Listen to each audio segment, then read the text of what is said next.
তারা বোধহয় আশ্বস্ত হবে না।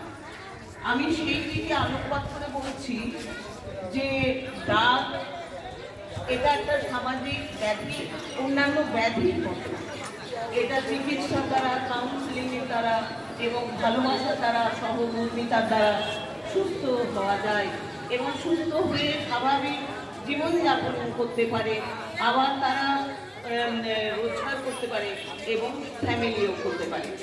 এটা আমরা আমাদের সামনে এই নজির সৃষ্টি করেছে নবজীবন ডি অ্যাডিকশন সেন্টার। তার সেখান থেকেও অনেক জড়িয়ে আজকে এসে এখানে উপস্থিত আছে। তারা ভালোভাবেই জানে আমি এই সমাজের একজন সদস্য হিসেবে বলছি যে আপনারা কেউ ভয় পাবেন না, লজ্জারও কিছু নেই।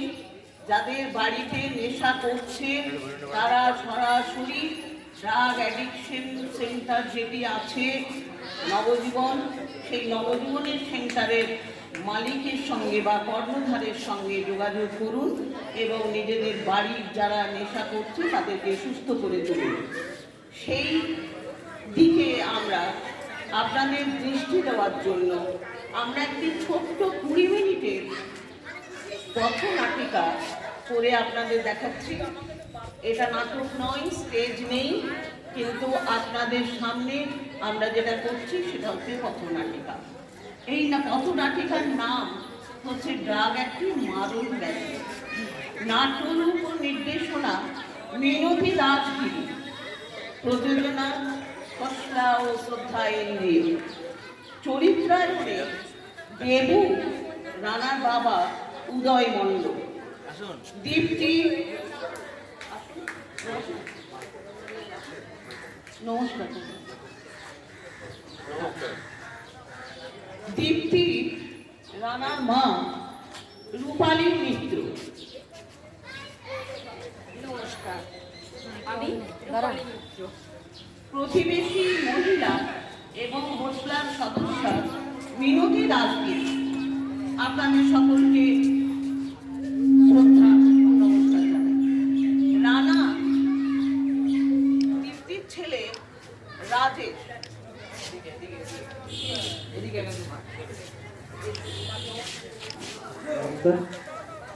রানার বন্ধু অভি, সুমন মণ্ডল,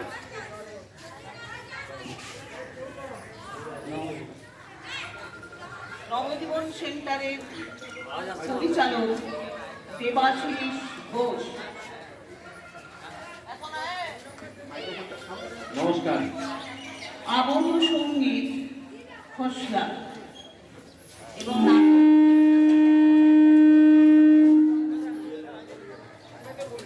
নাটকটি 20 মিনিটে আপনারা একটু ধৈর্য ধরে দেখুন, চিকিৎসার দ্বারা সুস্থ হয়ে স্বাভাবিক জীবনযাপন করতে পারে। আজকে নাটক ড্রাগ একটি মারণ ব্যাধি শুরু হতে চলেছে।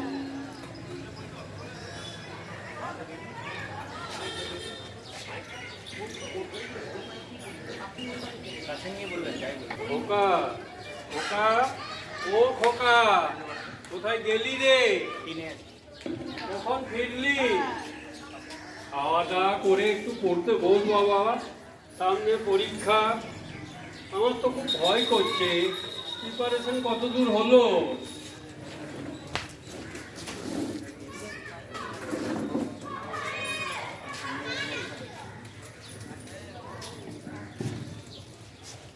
আচ্ছা, তুমি সমানে খোকা খোকা করে ডেকে যাচ্ছ। খোকা কোথায়? খোকা তো এখনো ঘরে আসেনি, সে তো টিউশন গেছে। আবার বলেছে যে আমি বন্ধুদের সাথে টিউশন যাচ্ছি, কখন আসবে কোনো ঠিক নেই। তুমি বরং একটু পরে খোঁজ নিও। আর আমরা এত টেনশন করছি বাবা মা হয়ে যে তার লেখাপড়া কি হলো না হলো, আর তার দেখো কোনো টেনশন নেই, সে বিন্দাস আছে।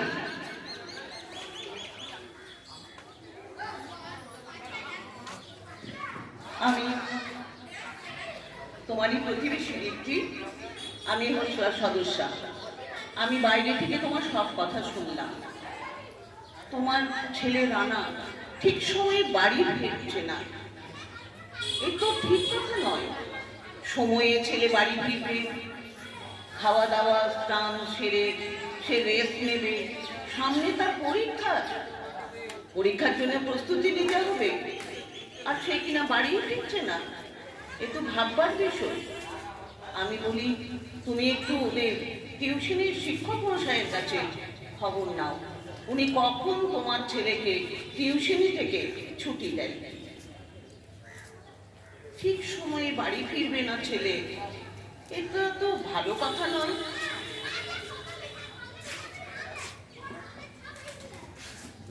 মা, হ্যাঁ বলো বাবা। ও মা, হ্যাঁ বলো। খেতে দাও, ভীষণ খিদে পেয়েছে। তোমার খাবার রেডি করা আছে, তুমি এসে শান্তভাবে হাত পা ধোয়া, নিশ্চয়ই খেয়ে নেবে।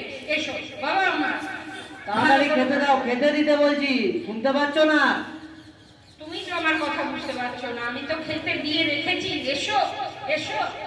খেতে দেওয়ার আমার আলমারির চাবিটা দাও তো, চাবিটা দাও। তুমি এই চাবি নিয়ে কি করবে বলো? আমার অনেক পয়সা লাগবে, দাও চাবিটা দাও। তোমার বাবা তো এমন কিছু রোজগার করে না যে তোমাকে আমি পয়সা দিতে পারবো। আর আলমারির চাবি নিয়ে আলমারিতে কতটুকু টাকা আছে এটা তো দাঁড়াও দাঁড়াও মাসের দাঁড়াও দাঁড়াও, জন্য। তোমার পয়সা দেওয়ার আগে খেতে দিতে বললাম। খেতে দাও, কুড়ের বাচ্চা, অকম্মা ডেকি মা, যাও যাও।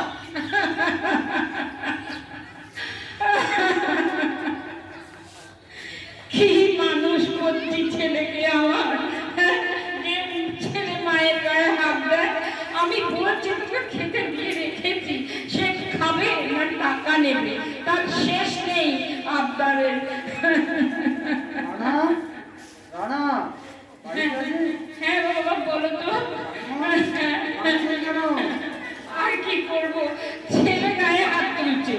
কি না তাকে খেতে দেওয়া হয়নি তার নয়, তাকে টাকা দেওয়া হয়নি, কি করবো? সেই রকম ছিল না জানিস তো, আগে খুব ভালো ছেলে ছিল, লেখাপড়াতেও যত ভালো, তার স্বভাব চরিত্রও ভালো ছিল, কিন্তু এখন যে কি তার হয়েছে আমি তো বুঝতে পারছি না। কোন নেশা তাকে গ্রাস করেছে?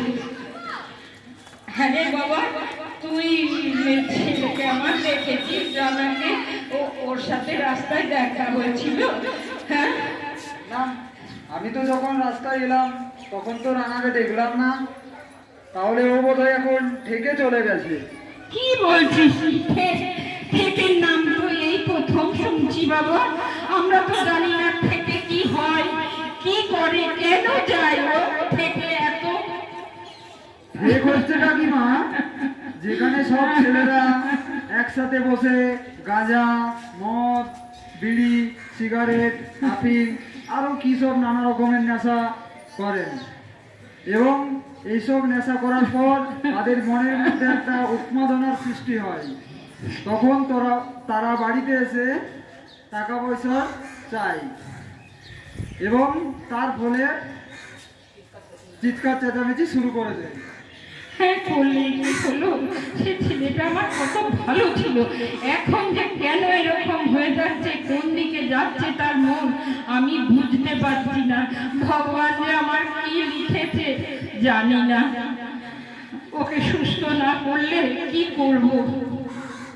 ভয় পাচ্ছ কেন? ভয় পাচ্ছ কেন দিদি?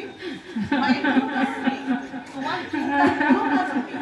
তোমার পাশে আছে মুসলা এবং শ্রদ্ধা এনজিও, তারা এরকম বহু সমস্যার সমাধান করেছে। ড্রাগ একটা সামাজিক ব্যাধি, এ তো চিকিৎসা দ্বারা সেরে যায়। তোমাকে কিছুদিন রানাকে তোমার বাড়ির পরিবেশ থেকে দূরে সরিয়ে রাখতে হবে, আর তোমাকে যোগাযোগ করতে হবে হোসলার কর্ণধার শান্তনু মুখার্জি এবং নবজীবন ডি অ্যাডিকশন সেন্টারের কর্ণধার দেবাশিস বাবুর সাথে। ওনারা এরকম বহু সমস্যার সমাধান করেছেন এবং ছেলেদেরকে সুস্থ করে বাড়িতে ফিরিয়ে এনেছেন এবং তারা স্বাভাবিক জীবনযাপন করছে। অতএব তোমার তো ভয়ের কোনো কারণ নেই, তোমার পাশে তুমি একা নও, অনেকেই আছে। আমি নবজীবন সেন্টারের কর্ণধার দেবাশিস বাবুকে বলছি ওনাকে ফোন করে ডাকছি, উনি তোমাকে সমস্ত কিছু ভালো করে বুঝিয়ে বলবেন। তুমি একটু ধৈর্য ধরে থেকে, কয়েক মাস ধৈর্য ধরে থেকে তোমার ছেলেকে একটু চিকিৎসার জন্য নবজীবন সেন্টারে পাঠাবে, তাহলেই সে সুস্থ স্বাভাবিক হয়ে উঠবে। কতদিন ধরে ধৈর্য ধরতে হবে আমাদের ছেলেকে? কবে আমরা ফিরে ছেলেকে পাবো? ভালো করতে গেলে কবে তোমার ফিরে ধৈর্য পাবো? ধরতেই হবে। হ্যাঁ, আমি নবজীবন সেন্টারের কর্ণধার দেবাশিস বাবুকে ফোন করছি। হ্যালো,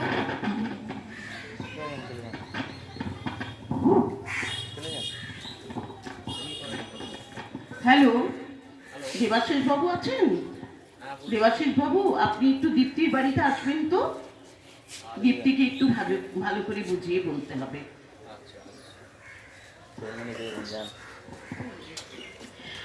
নমস্কার স্যার। হ্যাঁ, আমার একমাত্র ছেলে এইরকম অবস্থা। নমস্কার ম্যাডাম, আমি নবজীবন ফাউন্ডেশন থেকে আসছি। আমি আপনার কথা শুনলাম, আপনার ছেলের কথা শুনলাম এবং সমস্তটাই জেনে আমার যা মনে হলো আমি বলছি সেটাই, যে আপনার ছেলে সম্ভবত ভুল পথে পরিচালিত হচ্ছে।